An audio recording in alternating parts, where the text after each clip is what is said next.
오늘 본문 말씀을 통해서 주시는 은혜를 받을 때 성령님께서 저와 여러분의 심령을 이 말씀을 통해서 가르쳐 주시기를 바랍니다.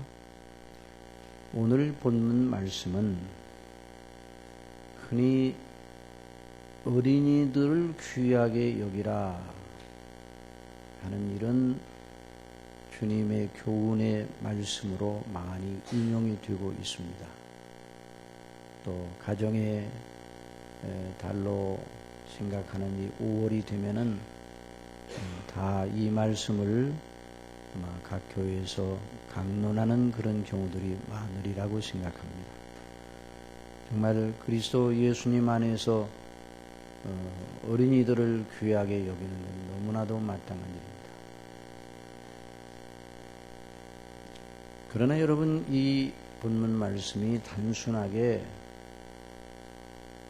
그냥 우리식으로 주님 안에서 어린이들을 귀하게 여겨야 된다, 이런 교훈을 주시기 위한 것인가?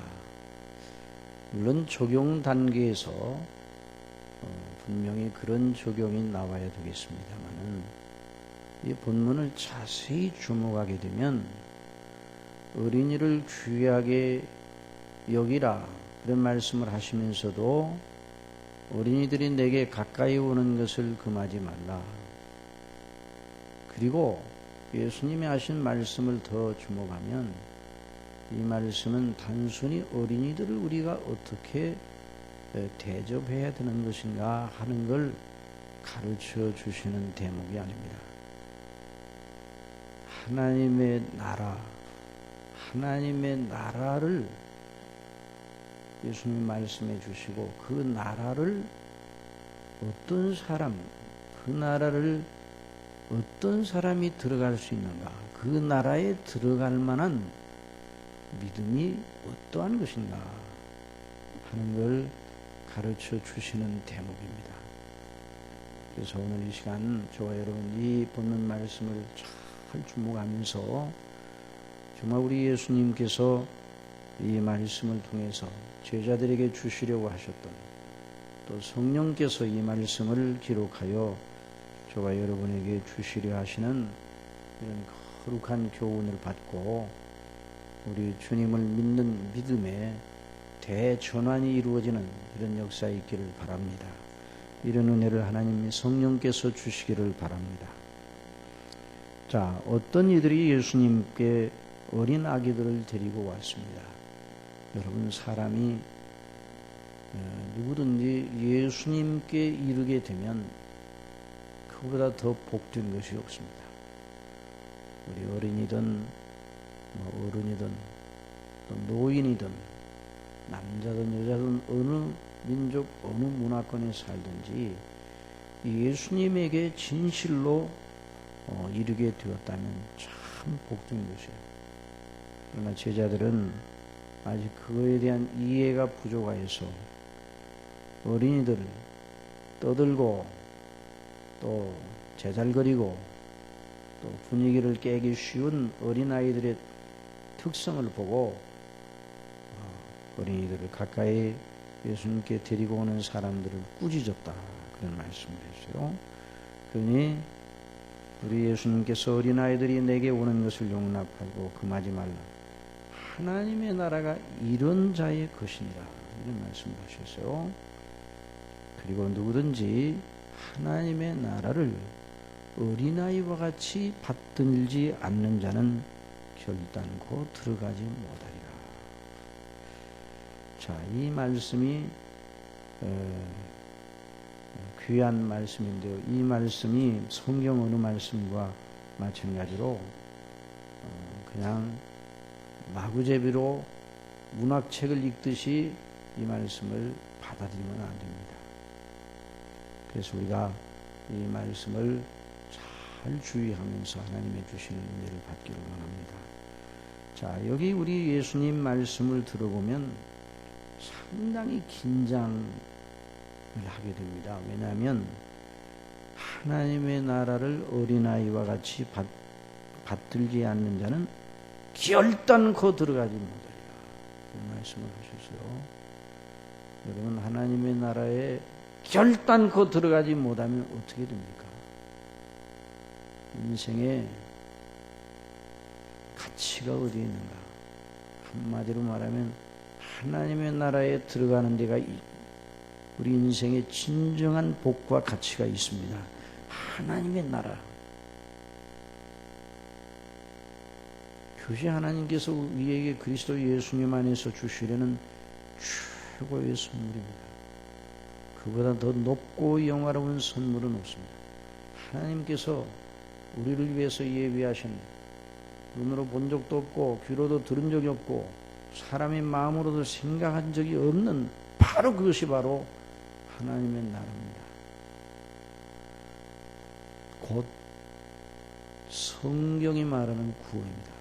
우리 식대로 말하는 구원이 아니라 성경이 말하는 구원이 곧 하나님의 나라의 선물입니다. 구원받은 사람은 하나님 나라에 들어간 사람입니다. 하나님의 나라가 임할 때에 그 사람에게 구원이 일어나게 됩니다. 그래서 하나님의 나라와 구원은 별개적인 사건이 아니라 하나의 사건입니다. 회개하라, 천국이 가까웠느냐. 세례 요한도 우리 예수님도 공중 앞에서 그 메시지를 드렸어요. 오늘 이 세대도 마찬가지입니다. 회개하라, 천국이 가까웠느니라.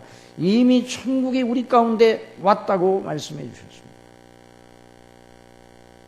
정말 하나님의 나라에 들어가느냐 안 들어가느냐 이런 문제는 선택 사양의 문제가 아니라 절대 중요한 문제입니다. 하나님의 나라에 안 들어가고 그러면 말면 그만이지 그럴 수가 없는 것이죠. 하나님의 나라에 들어가지 않으면 영원한 저주의 지옥에 들어갑니다. 하나님의 나라에 들어가면 그 영광의 복을 어떻게 다 인간의 말로 표현할 수 있겠습니까? 십자가의 강도가 네가 오늘 나와 함께 낙원에 있으리라. 하나님의 나라에 들어간 거룩한 그 영광의 복을 그 사람이 누렸어요. 십자가에 못 박힌 그 모습은 부럽지 않지만 하나님의 나라에 대한 약속을 받은 그 강도의 영원한 운명에 대한 내세에 대한 복락은 참으로 우리가 부럽고 정말 우리가 그걸 구해야 됩니다. 우리도 그와 같은 복에 참여한 것을 인하여 기뻐하고 감사해야 됩니다. 그래서 오늘 이 시간 하나님의 나라에 대해서 생각해 보는데요. 어떤 사람들은 그렇게 말합니다. 죽음의 병상이 이르면 그때 가서 하나님의 나라도 생각하고 구원도 생각하고 정말 그처럼 어리석은 말이 없습니다. 그 말은 태풍경보 일기예보가 나오면 그때 방축을 쌓으리라 라고 말하는 사람이나 똑같은 사람입니다.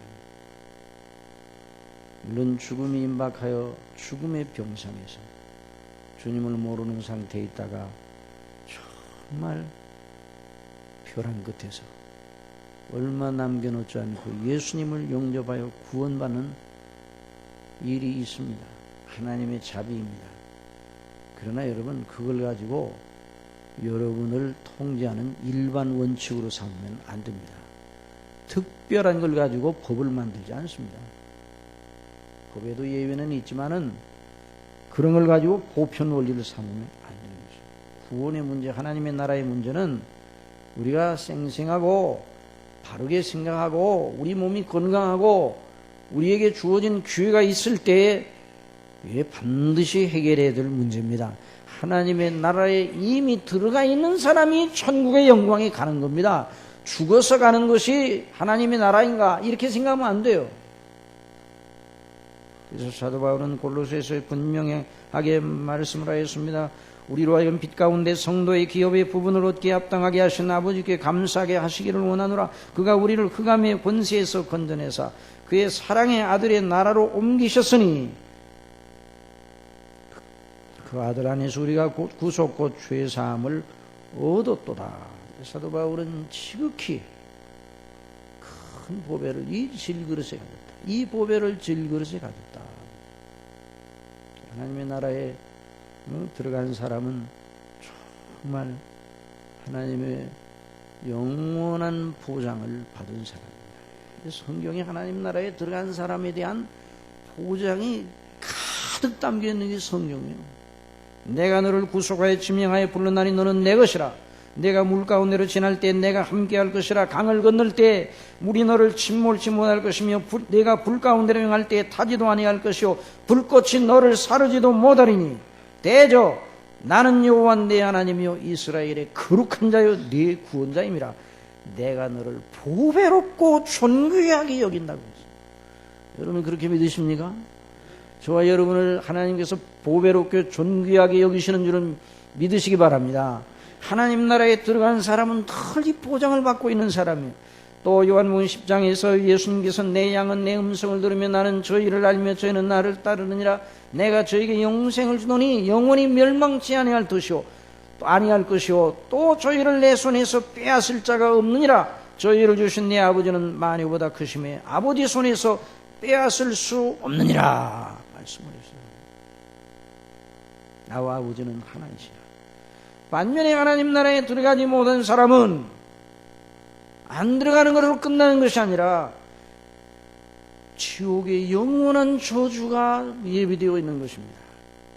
죄에 대한 하나님의 진노가 얼마나 무섭고 맹렬하게 불타고 있는가를 성경은 거듭거듭 증거하고 있습니다. 우리 예수님께서 만일 내 눈이 너를 범죄케 하거든 빼어버리라. 한 눈으로 하나님 나라에 들어가는 것이 두 눈을 가지고 지옥에 던지우는 것보다 나으니라. 거기는 구더기도 죽지 않고 불도 꺼지지 않으냐느니라.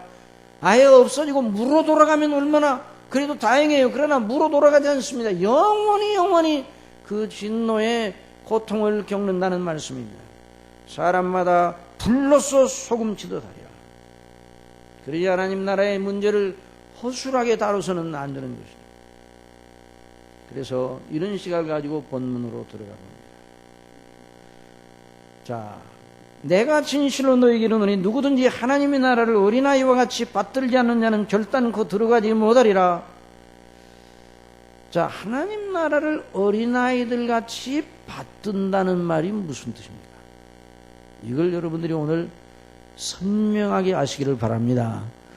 저도요, 이 대목을 이해하기 위해서 정말 하나님께서 주시는 은혜가 있어야 되겠다 생각해서 기도를 드렸습니다. 주님, 이 하나님의 나라를 어린아이들처럼 받들어 섬긴다는 그 말씀을 이미도 나름대로 알고 있고 믿고 있지만 더 선명하게 깨닫게 해주시기 바랍니다. 도대체 어린아이들의 어떤 특성을 가리키시면서 그렇게 말씀하셨나요? 어린아이들이 여러 가지 특징을 가지고 있습니다. 그러면 어린아이들이 가지고 있는 특징을 다 열거하면서 요렇게 열거하면서 그렇게 하시지 않았을 것은 틀림없어요.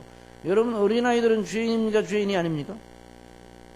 어린아이들 속에는 시기심이 있습니까? 없습니까?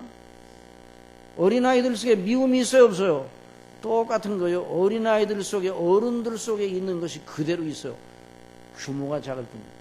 그것이 크면 이제 어른이 되면 규모가 커지는 거예요.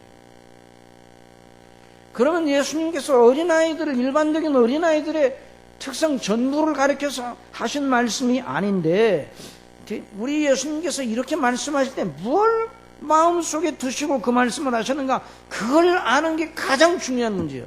그래서 하나님의 성령께서 이걸 깨닫게 해주십사, 하나님께서 이런 은혜를 베풀어 주십사고 우리 하나님 앞에 기도해야 되는 거예요. 저도 그래서 이 문제를 해석하여 말씀을 증거할 때 더 선명하게 이걸 알게 해주시기 바랍니다.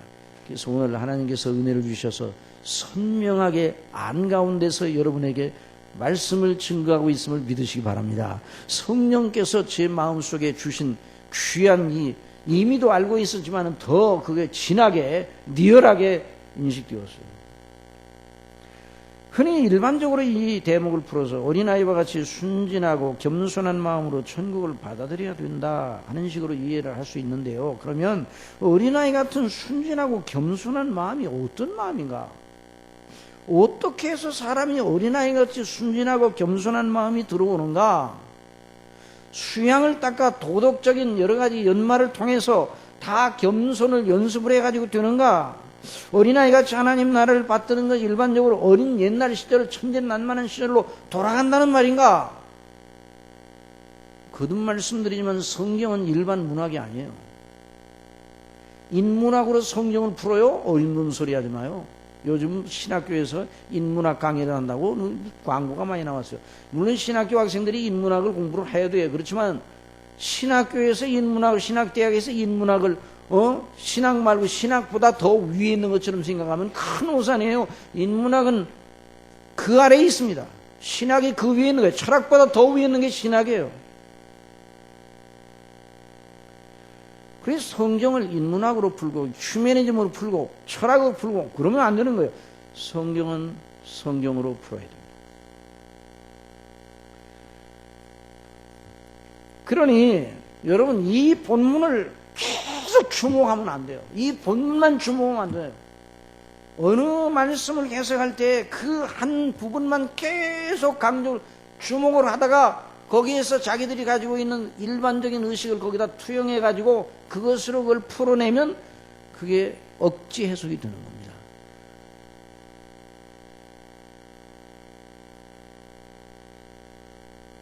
몸의 어떤 부분에 대한 전문이라 할지라도, 저는 의사는 아니니까 잘 모르지만 전문이라 할지라도 아마 미루어 짐작하건대 그 몸의 생명체계에 대한 명확한 이해가 있어야 그 어느 부분에 대한 전문적인 치료가 가능하다고 저는 생각합니다. 그건 뭐 보편적인 의식 아닙니까?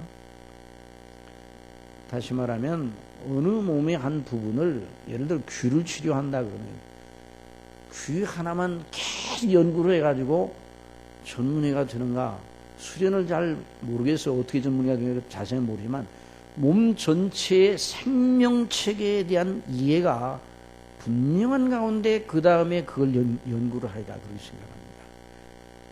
그리고 의사분들이 진단하고 치료할 때도 어떤 부분을 치료할 때 그것이 전체 몸과 어떤 연관을 가지고 있는가를 알고 치료할 것입니다. 이런 성경도 어느 부분을 이해하려고 할 때 그 성경을 계속 그것만 꿰뚫어 보면서 계속 하려고 해도 안 되는 거예요. 그럼 어떻게 되는가? 그 성경과 연관되고 그 성경, 그 본문을 이해하는데 빛을 던져주는 다른 대목에서 도움을 얻어야 됩니다. 이것이 성경으로 성경을 푸는 겁니다. 성경 전체에 있는 이 체계를 가지고 본문을 봐야 되는 것입니다. 자, 하나님의 나라에 들어가는 문제와 관련해서 우리 예수님께서 다른 곳에서 하신 말씀이 있는가 주목해 볼 필요가 있다는 말이에요. 그런데 요한복음 3장에 보면 우리는 이 본문을 이해하는 아주 찬란한 빛을 발견하게 되는 것이에요. 요한복음 3장 3절 한번 다 찾아봅시다. 요한복음 3장. 요한복음 3장 찾아보세요. 다 찾아보세요. 이거 혼자 제가 얘기할 수 있지만 다 찾아보세요.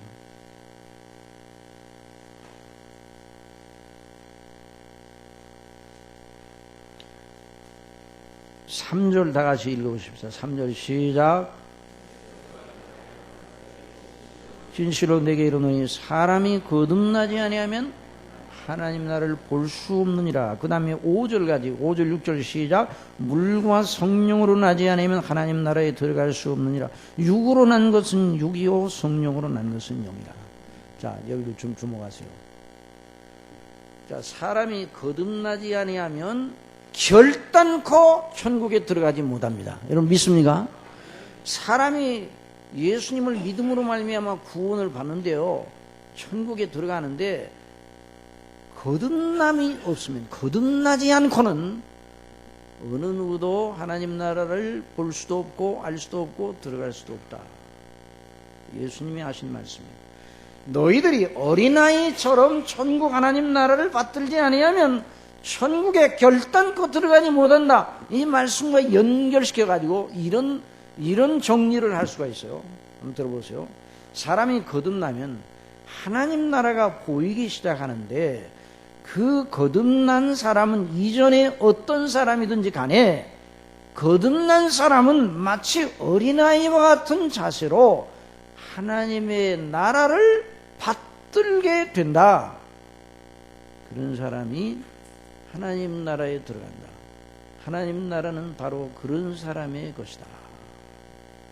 이렇게 말할 수 있어요. 그러므로 우리 예수님께서 말씀하시는 어린아이들처럼 하나님 나라를 받들지 아니하는 자, 누구든지 예수님을 믿어 구원받고 하나님의 자녀가 된 사람 속에는 반드시 그것이 있어야 돼요. 그것이 없으면 그 사람의 믿음은 가짜예요. 이건 제가 얘기하는 게 아니에요. 예수님 말씀하시는 거예요. 그럼 왜 거듭나는 게 무엇이고 거듭나면 왜 그렇게 되는가?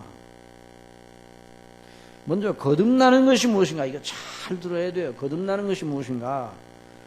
그걸 제대로 알아야 되는데, 거듭난다, 위로부터 난다, 다시 난다, 영어로는 regeneration, 또 new birth, 새 탄생, 새로운 출생,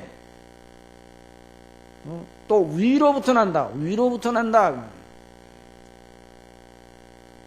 또 하나님께로서 난다. 그러면 이 거듭남의 진리, 그러니까 뭘 전제로 하고 있는 거나, 사람은 본성 그대로 있으면 죄와 허물로 죽어 있다. 영적으로 죽어 있어요. 에베소서 2장 1절에 너희의 허물과 죄로 죽었던 너희를 살리셨다.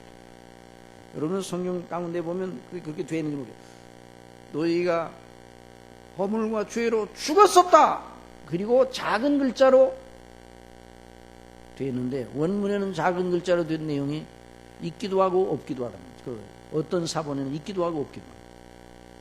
너희가 영적으로 허물과 죄로 죽었었다. 영적으로 죽었다는 말은 무엇인가? 몸이 죽으면 모든 동작이 정지가 됩니다. 그러나 죽은 영혼은 죽었어도 동작이 멈춰지지 아니하고 계속 활동을 합니다. 이걸 우리가 잊어서는 안 돼요. 죽은 몸은 동작이 멈춰져요. 그러나 죽은 영혼은 계속 활동을 하는 거예요. 죽은 행실을 내는 겁니다. 이게 이제 차이가 있습니다. 그래서 히브리서 9장 14절에 하물며 영원하신 성령으로 말미암아 흠없는 자기를 하나님께 드린 그리스도의 피가 어찌 너희 양심으로 죽은 행실에서 깨끗하게 하고 살아계신 하나님을 섬기게 못하겠느냐. 죽은 행실, 한번 따라해서 죽은 행실, 영적으로 죽은 자가 내는 죄악된 행실들을 다 죽은 행실이라고 해요. 죽은 행실, 생명의 작용이 없는 행실. 그러므로 죽었다는 건, 영적으로 죽었다는 생명의 원천이신 하나님과의 교제가 단절된 상태입니다. 그러니 하나님께로부터는 영적 생명에 필요한 모든 은택을 하나도 받지 못한 상태에 하나님과 교제가 단절되어 있습니다. 영혼의 죽은 상태입니다. 죽은 행실은 무엇으로 나타나는가요? 그 마음속에 하나님 두기를 싫어합니다. 하나님 두기를 싫어해요. 하나님으로 영화롭게도 하지 아니하고 하나님께 감사하지도 않고 영화롭게도 하지 아니합니다. 그래서 이 로마서 1장 28절에 저희가 하나님 마음에 하나님 두기를 싫어하며 하나님께서 저희를 그 상실한 마음대로 내어 버려두사 합당치 못한 일 곧 죽은 행실을 내게 하셨다는 말씀입니다.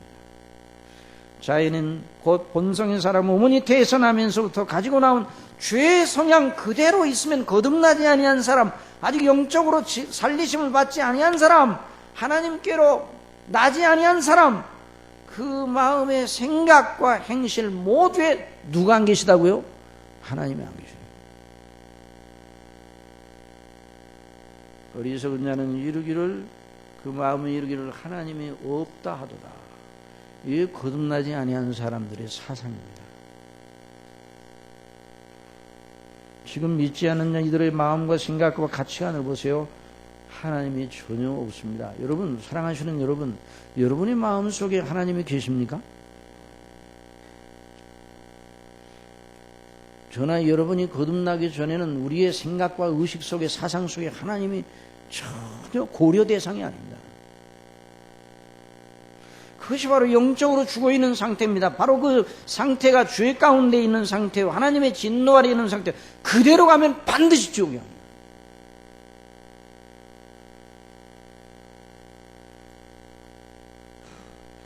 그런데 죽어있는 사람이 스스로 자신을 분발시켜 종교성을 가지고 예수님께 대하여 열심을 낼 수 있는가? 진실로 낼 수 있는가? 그런 일은 불가능합니다. 죽은 자 속에 어떻게 스스로 죽은 자 속에서 생명의 분발이 일어날 수 있겠어요? 없어요, 그런 일은. 그러니까 일반 다른 모든 사람을 새롭게 하려고 하는 여러 프로그램들, 여러 종교적인 여러 교훈들, 철학적인 교훈들, 문학적인 여러 가지 접근 방식 여러 가지가 있잖아요. 그런 모든 건 다 사람을 개선시키려고 합니다. 사람을, 그러니까 죽은 자를 깨우려는 노력인데 안 돼요. 죽은 자를 어떻게 깨워요? 죽은 자에게 아무리 좋은 영양분을 갖다 줘도, 주사를 놓는다고 할지라도 죽은 자가 어떻게 그런 것을 받아들일 수가 있어요? 안 돼요. 죽은 자를 연말을 해요? 안 되는 거예요. 죽은 자를 압착을 해요? 안 되는 거예요. 사람을 압착해요? 안 되는 거예요. 사람을 고행해요? 안 되는 거예요. 사람에게 어떤 극기 프로그램을 해요? 그럼 대단한 변화가 일어나요. 겉모습만 변하는 거지. 그 영혼은 죽은 상태입니다. 살아계신 하나님께 대한 진지한 의식과 마음의 생각이 일어나기 시작하였다. 그 사람에게 일어나기 시작하였다. 이건 그 사람에게 놀라운 일이 시작된 거죠. 생명의 일이 시작된 거예요. 그런데 거듭나지 않은 사람들도 하나님께 대한 생각이 좀 언뜻언뜻 나올 수가 있어요. 그런데 차이가 뭔가, 거듭난 사람에게 나오는 의식과 종교적인 의식에서 언뜻언뜻 나오는 의식이 차이가 있는 건, 그 언뜻언뜻 일반 종교적인 의식에서 나오는 것은 계속성이 없습니다. 중간에 가다가 사그라져 버립니다. 그러나 하나님께 그 일이 시작이 되었습니다. 그 일은 중단되지 않습니다. 참 놀라운 일입니다. 여러분, 하나님께서 하신 일은 누구도 막을 수가 없습니다. 하나님이 하시면 됩니다. 하나님만 그 일을 하실 수가 있습니다. 생명의 일이 시작됩니다. 어디서 생명이 시작이 됩니까? 사람한테서 나올 수가 없어요. 생명은 오직 하나님께 있는 겁니다. 대저 생명의 원천이 주께 있사오니 주의 광명 중에 우리가 광명을 보리다. 어디서 본다고요? 주님의 광명 중에 광명이 있습니다. 여러분, 빛을 얻으려면 누구에게 가야 돼요? 하나님께 가야 돼요. 빛이 어디로부터 옵니까? 하나님께로부터 오는 것이죠. 흑암이, 혼돈과 흑암이 깊음이 있을 때에 빛이 있으라 하셨어요. 살아계신 성령 하나님께서 말씀을 통해서 그 사람에게 생명의 호흡을 불어넣으심으로 그 사람의 영혼이 거듭나게 되는 겁니다. 여러분 믿습니까? 이 설교자가 눈을 맞추세요. 설교자가 눈을 맞추셔야 돼요. 예배 드릴 때.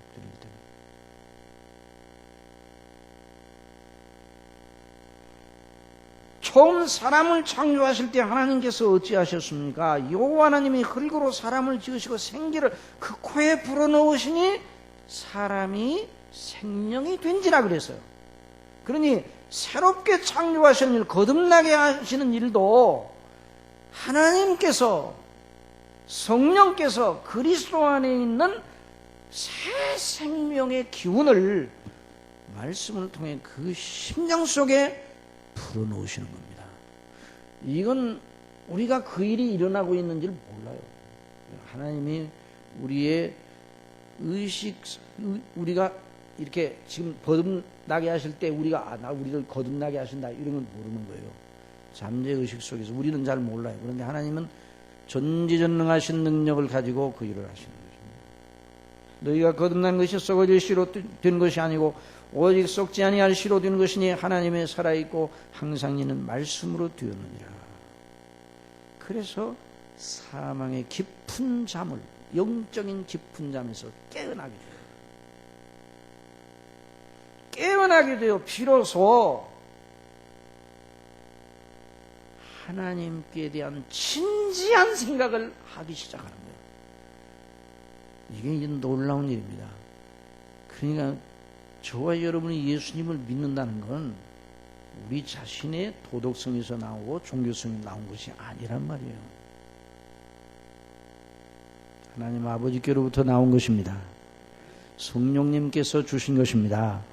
그리스도로 말미암아 되는 일이에요. 성삼위께서 하시는 일이에요.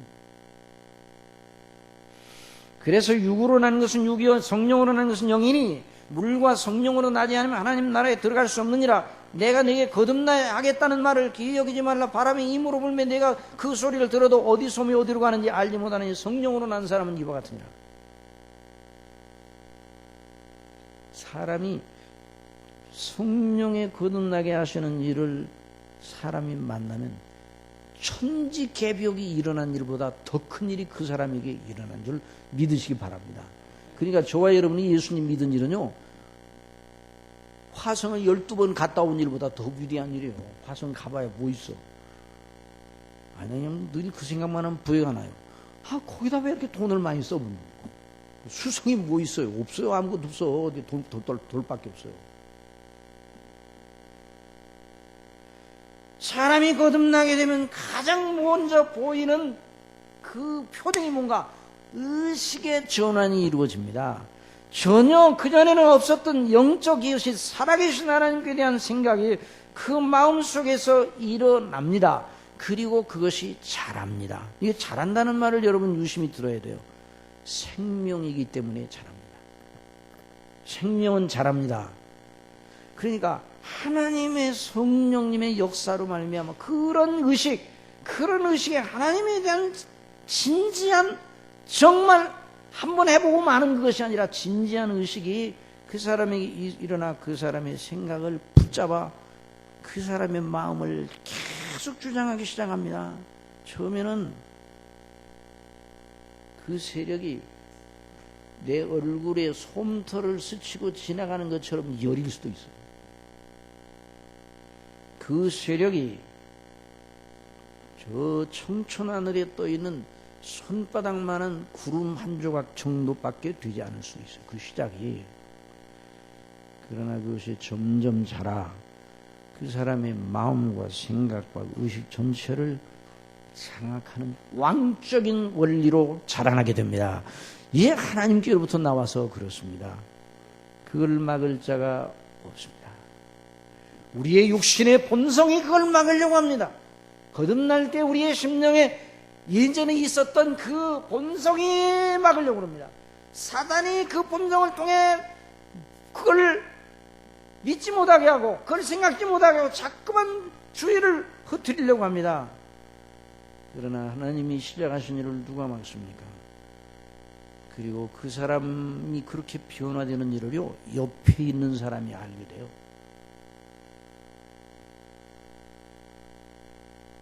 옆에 있는 사람이 알게 되고 가족들이 알게 되고 동료들이 알게 됩니다.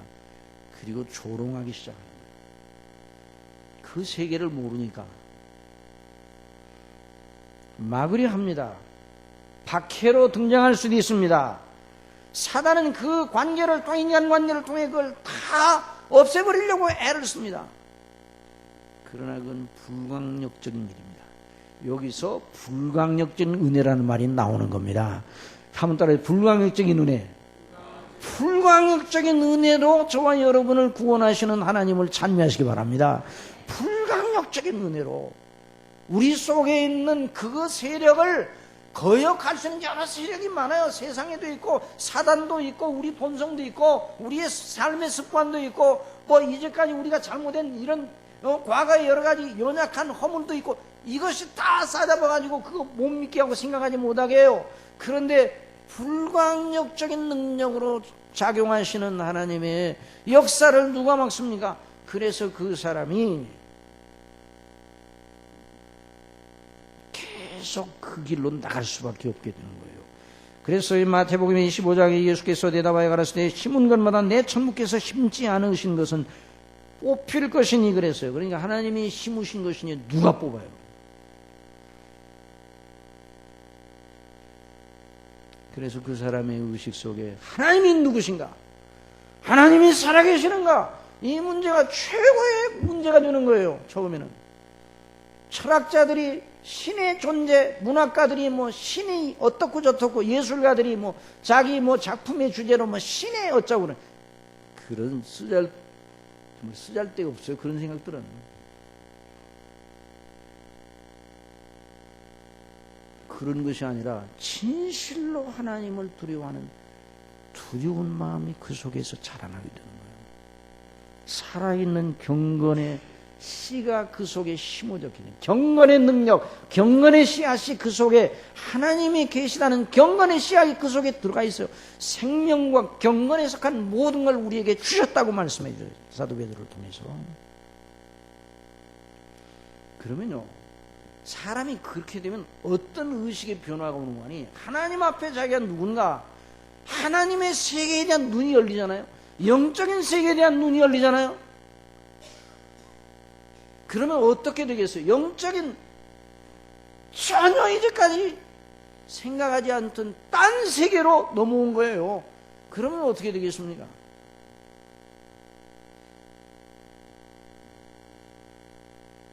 어떤 의식의 변화가 일어나는 거 아니? 나는 아무것도 모르네.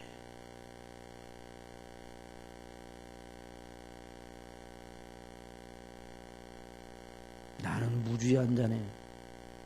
나는 진짜 아무것도 아니네. 누구 앞에서요? 하나님 앞에 내가 죄인이네. 나는 어린아이에 불과하구나. 아무것도 모르는 어린아이에 불과하구나. 주여, 나는 어린아이로소이다. 이런 외침이 그 사람의 심령 깊숙이에서 나오게 되는 겁니다. 주여, 하나님이 은혜를 베풀지 않으면 나는 아무것도 모릅니다. 세계가 바뀌어졌어요. 이전에 하나님 없는 세계에서는 제법 똑똑한 사람이었어요. 뭐 이제까지 살아오던 습관대로 그건 익숙해요. 그러나 영적인 세계에 돌입하자마자 완전히 무지한 자가 되었어요. 영적인 세계 어린아이가 되었어요. 여러분, 전혀 모르는 도시에 갔다고 해보십시다. 미개, 아니 저 시골에 살고 시골만 알던 사람이 서울에 왔다고 생각해 봅시다. 어떻게 되겠어요? 시골 논두렁길에 있는 그 논두렁길 세밀한 문까지 다 알고 있지만은 서울에 오니까 도저히 모르겠어요. 그럼 어떻게 돼요? 그 사람은요, 어린아이가 되는 겁니다. 그리고 서울에서 사는 사람을 쫄쫄쫄쫄쫄쫄쫄쫄 따라다니죠.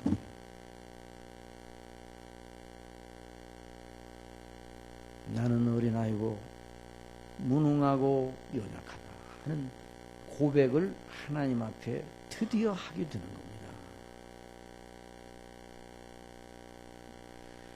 이런 사람이 자기의 앞날에 대한 생각을 가지고 영원한 세계에 대한 의식이 또 깨어나니까, 거듭나면 그런 의식이 깨어나요. 깨어나니까 내 영원한 이 내세가 어떻게 될 것인가에 대해 심각하게 고민하는 거예요. 거듭나지 아니하면요, 대책 없이 평안해요. 대책 없이.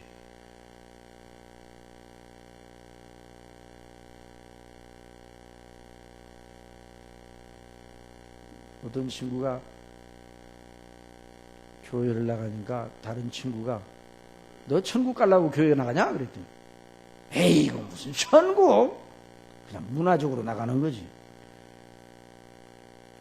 대책 없는 사람들이에요. 천국을 그렇게 얘기해요. 거듭난 사람들은 절대로 천국을 그렇게 말하지 않습니다. 영원한 세계에 대한 진지한 의식이, 내가 그 나라에 속할까, 영원한 지옥에 속할까에 대한 굉장한 고민에 쌓이게 되는 거예요. 여기서 하나님께 대한 마땅한 근심이 나오는 거예요. 후회할 것이 없는 근심.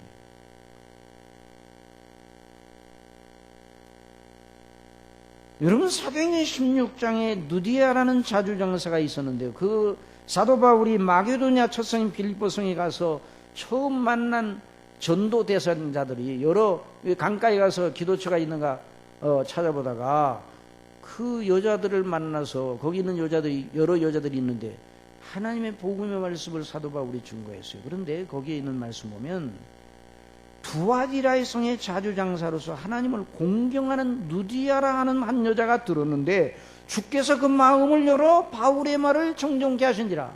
이 두아디라 성의 자주장사 누디아는 어떤 사람이었는가? 하나님을 공경하는 사람이다. 하나님을, 영어 성경은 하나님을 예배하는 사람이다 이렇게 나와 있어요. 또 하나님을 공경한다는 그 말씀은 하나님을 두려워하는 사람이다 이 말이에요. 이 사람이 예수님을 믿기 전이니까 하나님 나라에 들어와 있습니까? 들어와 있지 않습니까? 들어와 있지는 않습니다. 또 사도행전 10장에 나오는 고넬료라는 사람이 나오는데 그가 경건하여 온 집으로 더불어 하나님을 경외하여 백성을 많이 구제하고 하나님께 항상 기도하더니 여기 경건하여 하나님을 경외하며 이런 말이에요. 하나님을 두려워한다는 말이에요. 이 고넬료라는 사람도 아직 예수님을 영접하지 않아서 하나님 나라에 들어온 것은 아니지만 그런 상태, 이 상태가 바로 거듭남의 상태입니다. 성령의 놀라운 역사가 그 사람 속에 시작이 된 겁니다. 그러니 거듭난 사람은 예수님을 믿지 않고 중도에 중단되는 일이 있겠어요? 없겠어요? 없는 거예요. 왜 거듭나게 하시는가? 예수님을 믿는 구원받을 만한 믿음을 가지고 하나님께 대한 회개와 참회와 믿는 믿음을 가지도록 하기 위해 거듭나게 하시는 겁니다. 그러면 이 사람이 거듭나면 나는 아무것도 아니에요. 내 의의는 아무것도 아니에요. 나는 죄인일 뿐이에요. 나는 온전히 정말 어린아이와 같아요. 어찌해 좋을지 난 모르겠어요. 오늘의 찬송에 주여 어린아이 같으니 갈 바를 모르겠어요. 어찌하면 물 바를 모르겠어요. 이런 식의 의식이 듭니다. 그리고 이 사람은 그때부터 절대로 하나님의 존재를 절대로 의존하게 되는 겁니다. 여러분 이것이 바로 어린아이 같은 특성. 자, 좀 더 해보십시다. 어린아이는요 엄마 아빠를 떨어지면 어떻게 합니까? 엄마 아빠를 떨어졌는데도 어린아이가 아무렇지도 않게 생각하고 계속 놀고 있어. 엄마 아빠가 떨어졌는데도. 그럼요 그 어린아이를 잘 관찰해 봐야 돼요. 좀 문제가 있는 어린아이일 수 있거든요. 엄마 아빠를 떨어진다. 그러면 어떡합니까? 어렸을 때 엄마 아빠 떨어지면 어떻게 해요? 빡 울지요. 울어야 정상이에요. 아시겠습니까?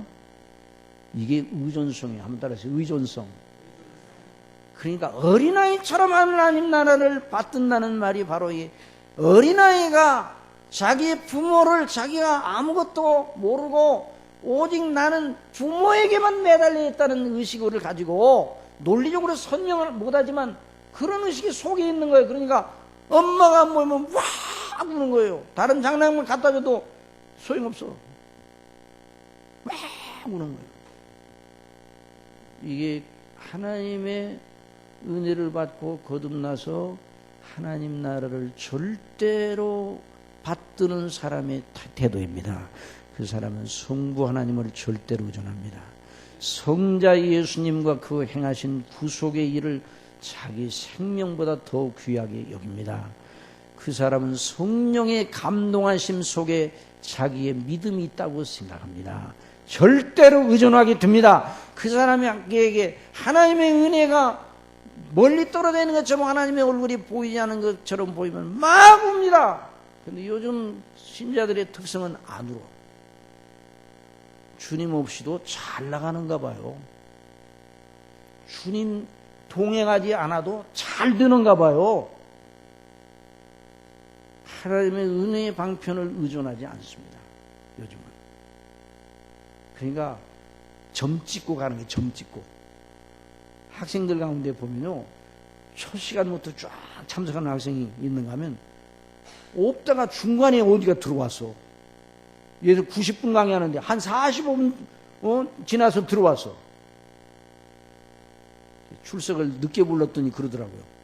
그래서 출석을 이제 다음부터는 일찍 불러야 되겠다. 점 찍고 지나가는 거예요. 그러면요, 그 학생은 말할 필요가 없이 성적 나빠요. 공부할 의식이 없는 거예요. 여러분, 우리 하나님이 예수님을 정말 믿는 하나님의 자녀라고 한다면 이 계속의 은혜와 이 놀라운 성령의 감동하심 속에서 이 거듭난 그런 신자라고 한다면 어린아이처럼 하나님의 은혜를 절대로 의존해야 됩니다. 그런데 오늘 이 시대의 그리스도인들은 절대로 의존하지는 않아요. 점 찍고 지나가요. 점 찍고. 그러니까 그 영적인 그 영성의 상태가 정말 보잘것이 없는 겁니다. 저와 여러분이 정말 울어야 됩니다. 울어야 됩니다. 시편에 있는 말씀 보면 어찌하여 나를 버리셨나이까. 우리 예수님도 십자가에서 아버지의 얼굴이 보이지 않고 아버지께서 자기를 버리셨다. 우리 대신 버림을 받았으니까 그 고통이 밀려올 때 엘렐렌나마 사방다니 예수님이 그 십자가에서 울부짖으셨어요. 그런데 오늘날 신자들은 저나 여러분이 다 너무나 그런 일에 익숙해 있어요. 은혜가 우리 마음속에 은혜가 충만하지 않아도 태연합니다. 안 울어요.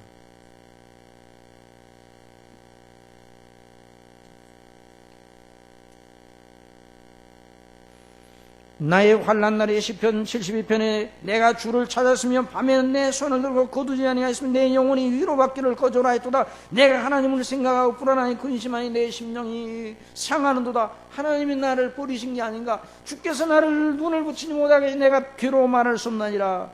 주께서는 영원히 버리실까? 다시는 은혜를 베풀지 아니하실까? 그 인자심이 길이 닿았는가? 그 허락을 영구히 폐하셨는가? 하나님의 은혜 베푸심을 입으셨는가? 노하심으로 그 궁예를 막으셨나이까? 이렇게 고민을 했어요. 영적으로. 근데 요즘은요, 은혜를 준다고 해도 도망가요. 은혜를 주신다고 하나님이 약속하지 도망가요.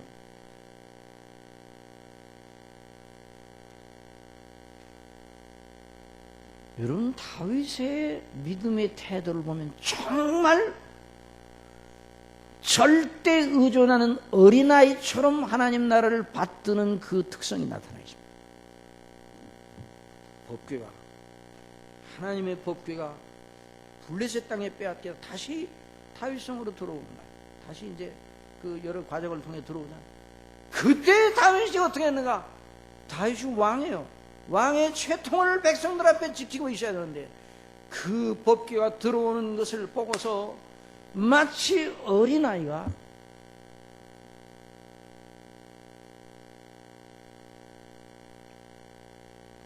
보고 싶고 그리워하던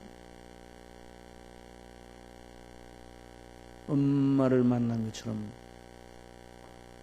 어린아이처럼 하나님 앞에 뛰고 즐거워하고 춤을 추고 그러다가 잠자다가 꾀가 있거든요.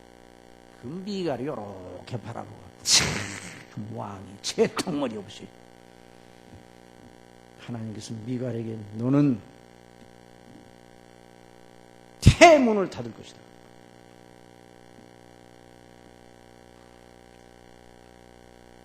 여러분, 다윗이 그런 모습을 보였어요. 시편 131편에 있는 말씀 보면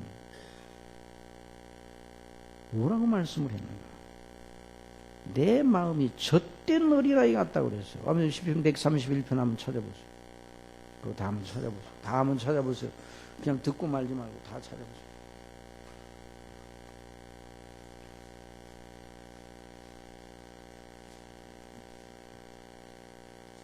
여호와여, 내 마음이 교만치 아니하고 내 눈이 높지 아니하오며 다 같이 읽어봅시다. 시작. 내가 큰 일과 미치지 못할 기이한 일을 힘쓰지 아니하나이다.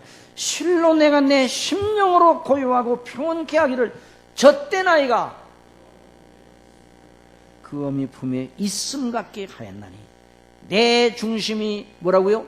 젖된 아이 같다. 이 젖된 아이라는 건 젖을 샥 어머니 품에서 먹고 배가 이렇게 뚝 나와가지고 불러가지고 너무 만족하여 어미 품에 잠들어 있는 모습과 같은 심령을 가진다고 했어요.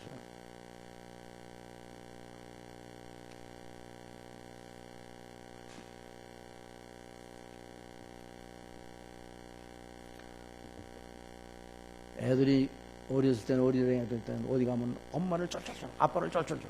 그러다가 이제 사춘기가 오면 이럽니다. 다녀오세요.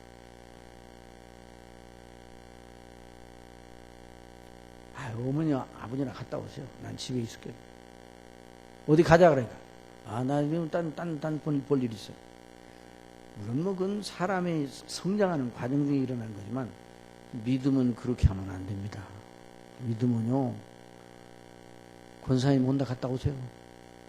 집사님 먼저 갔다 오세요. 집사님이나 참석하세요. 나는 바빠요. 그러면 안 되는 거예요.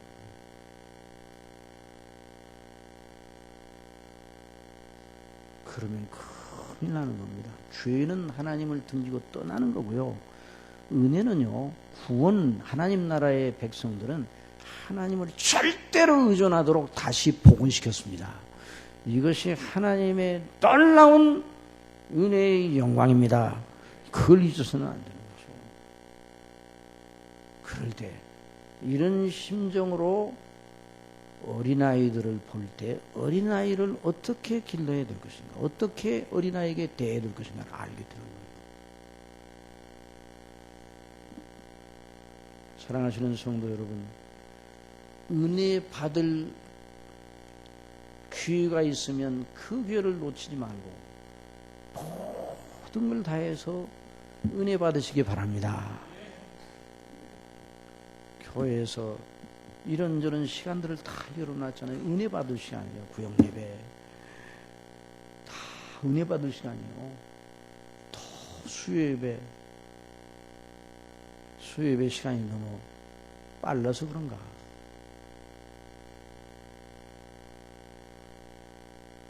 금요 기도회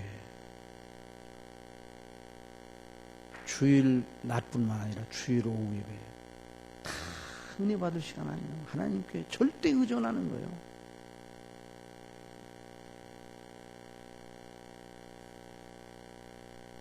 여러분, 어린아이가 하나님 앞에 정말 존귀한 존재인가. 그가 그리스도 예수님 안에서 구원을 받아 하나님의 나라에 존귀한 사람들이 될 것이기 때문입니다. 그러면 우리들이 정말 주님을 어린아이처럼, 부모를 의존하는 어린아이처럼 겸손하게 자신은 아무것도 아니라고 의존하는 것처럼 하나님의 사랑을 의존하고 그리스도 십자가를 의존하고 성령님을 의존하고 말씀과 기도로 항상 깨어 있어야 합니다. 이런 사람이 하나님 나라의 자녀들입니다. 이런 사람이 영원한 내세가 보장되어 있는 거예요. 믿음은 그런 것으로 나타납니다. 이런 역사 있기를 바랍니다. 제발 좀 수요예배 좀 나오세요. 수요예배 시간이 너무 빨라서 그런가. 작심으로 해야 돼요. 여기 가까운 데 계신 분들은 새벽 예배도 나오세요. 6시에 시작합니다.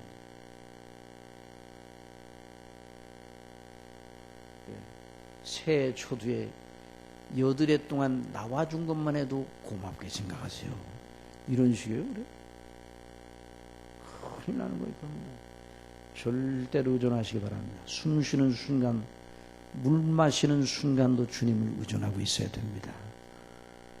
서펄전 목사님은 15분마다 십자가를 생각했다고 그랬는데 이것이 바로 어린아이들처럼 천국을 받드는 사람이고 하나님의 나라의 백성의 특성입니다. 이런 역사 넘치기를 바랍니다. 기도하겠습니다. 사랑하시는 아버지 하나님, 아버지 앞에 회개합니다. 용서해 주시옵소서. 우리 혼자 주님 은혜 없이 주님을 의존하지 않고 주님의 명령에 복종하지 않고 어린아이처럼 하나님을 받들지 않아도 우리 혼자 잘 나가고 있으니 잘 된다고 생각하고 하나님의 은혜를 귀찮게 생각하고 하나님의 은혜의 방식을 방편을 떠나 있을 때가 너무나 많았습니다. 이런저런 핑계로 세상 사랑 정신이 우리 속에 들어오도록 여러 가지 우리의 시간을 오락이나 유흥이나 이런 오늘날 이 매스컴이나 이런 데 다 주면서 주님과는 교통할 줄 모르는 저희 모든 잘못을 용서하여 주옵소서. 어린아이처럼 절대로 주님을 의존하게 하여 주옵소서. 물 먹는 순간에도, 숨 쉬는 순간에도 주님의 은혜를 생각하고 늘 주님과 동행하는 저희가 되게 하여 주옵소서. 아버지 하나님, 그래서 이 5월에 이 놀라운 하나님이 주신 계절 속에서 우리 가정들이 주님을 절대로 의존하는 복 있는 가정, 어린이들이, 어른들이 다 주의 영광을 바라보고 거기서 우리의 영원한 영광을 발견하고 늘 하나님께 영광을 돌리는 그런 자리로 다시 회복할 수 있는 놀라운 은혜를 베풀어 주옵소서. 예수님의 이름으로 기도